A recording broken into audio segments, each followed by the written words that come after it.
আল্লাহর বান্দা একটা টসটসে যুগ, ওরে আল্লাহর বান্দা বিদায় হয়ে গেল। কারণ দুনিয়াতে আসার সিরিয়াল সে যাওয়ার সিরিয়াল নাই। ওরে আল্লাহর বান্দা সবাই দৌড়াদৌড়ি করবে, ও আল্লাহর গোলাম ছেলে কাঁদবে, স্ত্রীও কাঁদবে রে ভাই, সবাই কাঁদবে, সন্তান কাঁদবে আব্বু আব্বু বলিয়া, মায় কাঁদবে আমার সন্তান কই, স্ত্রী কাঁদবে আমার স্বামী কই। ও আল্লাহর বান্দা সবাই কাঁদবে, কিন্তু কেউ তোমারে ঘরে রাখিয়া দিবে না। স্ত্রী কাঁদবে, বলবে ওরে তাড়াতাড়ি বের কর, ছোট্ট বাচ্চারা ভয় পাবে, তাড়াতাড়ি ঘর থেকে বের করাবে। 1000 কোটি টাকা দিয়া বাড়ি বানাইছো, ও আল্লাহর বান্দা নারায়ণগঞ্জ ঢাকা শহরের কত কোটি কোটি টাকার মালিক, ইন্তেকালের পর একটা মিনিটও ঘরের মধ্যে রাখেন। শুধু কি তাই, করোনার মধ্যে নারায়ণগঞ্জ 10 তলা বিল্ডিং এর মালিক, সন্তানেরা লাশটাও ধরে দেখলাম। ওরে আল্লাহর বান্দা, ওরে যুবক, সবাই তোমাকে ঘর থেকে বের করে দিবে। ওরে আল্লাহর বান্দা, ছোট্ট বাচ্চা আব্বু আব্বু করিয়া কাঁদে। আব্বু তুমি কেন কথা বলা, রাগ করেছো নাকি আব্বু? মারে ডাক দিয়া বলে, মা বাবা কেন কথা বলে না? বলে তোর বাবা ঘুমাইছে, ঘুম থেকে ওঠার পর তোর বাবা তোর জন্য চিপস নিয়ে আসবে, তোর জন্য মজা নিয়ে আসবে।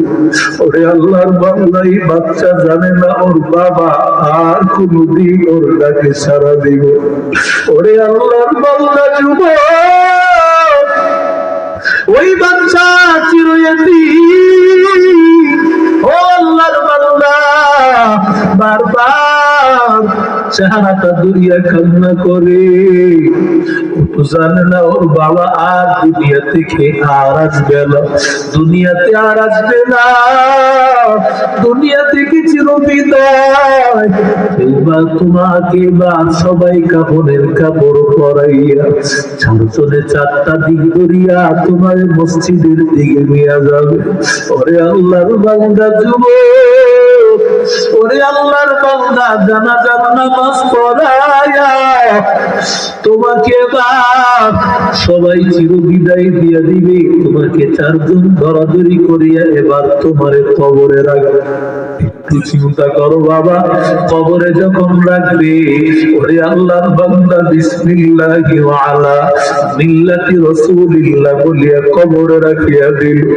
ওরে আল্লাহর বান্দা, মাত্র 2টা মানুষ আমার কবরের মধ্যে নেমে গেছে। আমি মনে মনে প্রথমে ভয়, আমার বুঝি আর কেউ নাই, কারণ হাদিস শরীফের মধ্যে আছে ওই ইন্তেকালের আল্লাহর বান্দা মৃত মানুষটা চিৎকার করে করে বলতে থাকে, আমারে কবরে নিয়ে না, আমারে কই নিয়ে যাও, আমি ওই কবরে থাকতে পারবো না। যখন 4 জন মানুষ আমারে নামায়, মাত্র 2 জন কবরে। মনে মনে চিন্তা, হয়তো বা এরা আমার কবরের সাথেই মনে হয় থাকবে, কিছুটা মনে সান্ত্বনা আছে। কিন্তু যখন একটা একটা করে বাস লাগায়া আস্তে আস্তে সাউনি দেওয়া শুরু করলো, একজন লম্বারা উঠে গেল, আমার দিলের মধ্যে আরো ভয়, না জানি সবাই খালি হয়ে যায়।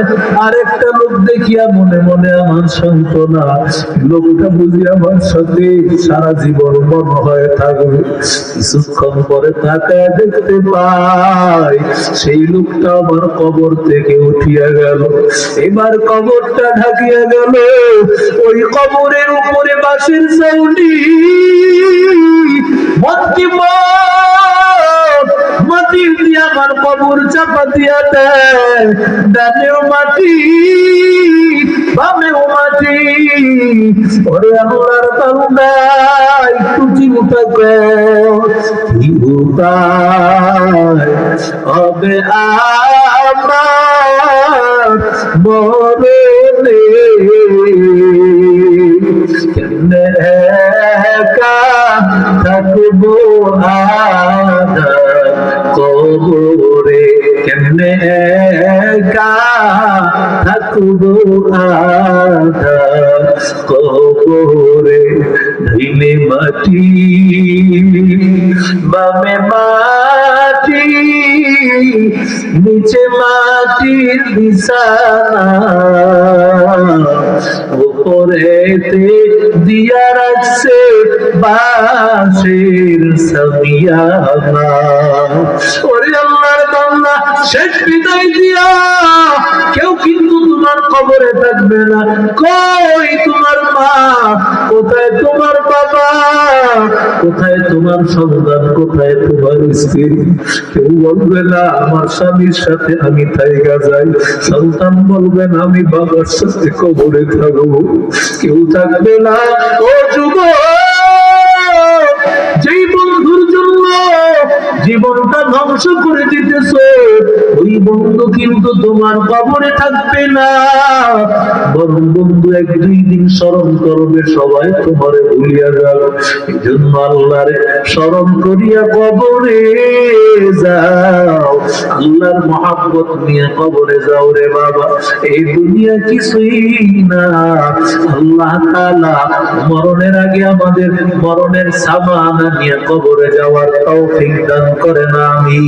আলহামদুলিল্লাহি রাব্বিল আলামিন, والصلاة والسلام على أشرف الأنبياء والمرسلين وعلى آله وأصحابه أجمعين। সকলেরই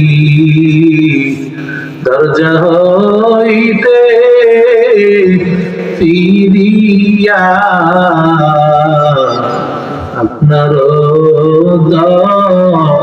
দরজায় রইলাম পড়িয়া, গুনাহ করছি আর তো গুনাহ করব না,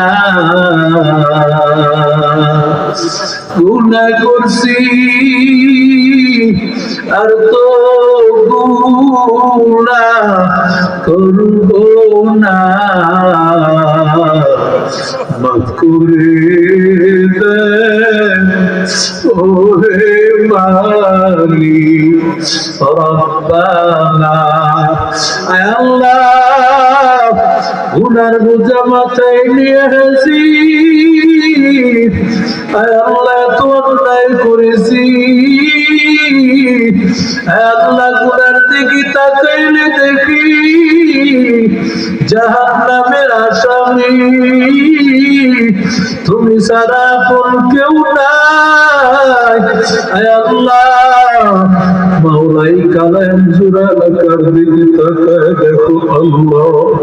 আয় আল্লাহ, তোমার এই যুবক বান্দাগুলো আয় আল্লাহ রাত দিন পরিশ্রম করিয়া এত সুন্দর জান্নাতের বাগান সাজাইলো। আয় আল্লাহ, একজনের এই খেদমতকে আল্লাহ আয় আল্লাহ তুমি ফিরাইয়া দিও না আল্লাহ। আয় আল্লাহ, অনেকে দেশের বাহিরে আয় আল্লাহ দোয়া চেয়েছে, আয় আল্লাহ জানি না রে আল্লাহ। আয় আল্লাহ, এই মজলিসে তারা বসে আছে, ঘরে গিয়া মা তালাশ করে পাবি না, বাবারে তালাশ করে পাবি না। আয় আল্লাহ, কে মা হারা বাবা হারাইছি, কার ঘরে মা নাই, কার ঘরে জানি বাবা। আয় আল্লাহ, আমার মায় কত কষ্ট করলো মালিক, আয় আল্লাহ তুমি জানো। আয় আল্লাহ, কত রাত আমি অসুস্থ হয়ে পড়ে আছি, আমার মা মাথা মাথার কাছে বসিয়া সারা রাত আমার আমল করে। আল্লাহ, যেই মা রাতকে রাত মনে করে নাই, এত কষ্ট করেছে আল্লাহ। আল্লাহ, আমি রাতে পেশাব করে দিয়েছি, আমার ভাই পেশাবি ঘুমায়া আমার বুকে জড়ায়া, আমার মায় ঠান্ডার মধ্যে ঘুমাইছে, আমারে কষ্ট দেয়। আল্লাহ, নিজে ভালো খাবারটা খায় না, আমার মা ঈদের দিনও ভালো পোশাক পরে নাই। আল্লাহ, সন্তানের জন্য ও মালিক, আল্লাহ যে এত কষ্ট করলো, আল্লাহ ইমানে আল্লাহ কষ্ট দিও না। আল্লাহ, এলাকার ঘরে ঘরে শান্তি দাও, রহমত দাও। আল্লাহ, মা বোন গুলোরে খাদিজা বানাও, আয়েশা বানাও, ফাতেমা বানাও। যুবক আল্লাহ, আব্দুল বাসিত সবাই সহ আল্লাহ যে ভাইরা এত মেহনত করেছেন, সবার মেহনত গুলো কবুল করো। আল্লাহ, যে ভাই মেহমানদারির ব্যবস্থা করেছে, আল্লাহ তার মেহমানদারি কবুল করো, নবীর সাথে হাসর করে দিও। আল্লাহ, আল্লাহ শ্রদ্ধাবাচুর কলিজার ভাই, ছোট ভাইয়ের মতো মহব্বত করে আল্লাহ মাওলানা আব্দুল রব জিহাদি সাহেব সারা বাংলায় বয়ান করেন আল্লাহ।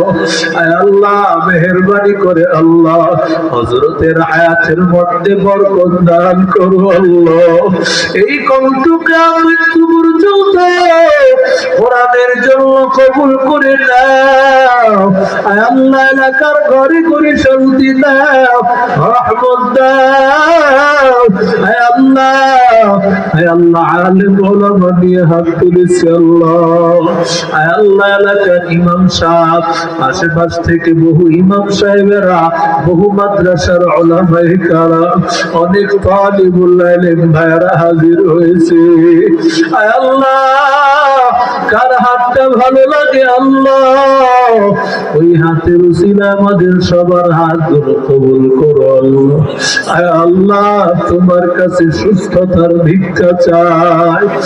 আল্লাহ, অসুস্থ করিয়া পরীক্ষা করিও না। আল্লাহ, মেহেরবানি করিয়া সবাইকে সুস্থ করে দাও আল্লাহ। আল্লাহ, নেক হায়াত দান করো আল্লাহ, একজনকে খালিয়াতে ফিরাইও না। আল্লাহ, সবার হাত গুলো মাওলা তুমি কবুল করে নাও, মরণের কালে সকলের জবানে জারি করে দিও লা ইলাহা ইল্লাল্লাহু মুহাম্মাদুর রাসূলুল্লাহ।